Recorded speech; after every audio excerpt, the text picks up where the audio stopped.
darvozaning tepa qismi gipsa karton artishga bo'libdi. Sababi darvozaga g'isht tersa qismi og'ir bo'lmasligi uchun. Mana shu uselinni narojni gipsa kartonni ishlatyapmiz 1 sm endi. Zaten qimillatlar ko'proq tayyorlashsin.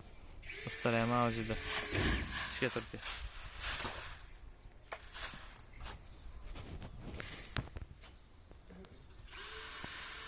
Og'ir tutsa bu shivillarimiz egilib qoladi. Profil yani.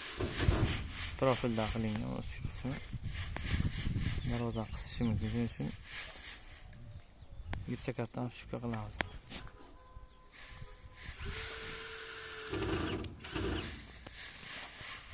Katalogimiz bo'ladi. Bugun darvozaxonni kuzatib boramiz. Hamma jarayonlarni ko'rsatib boramiz.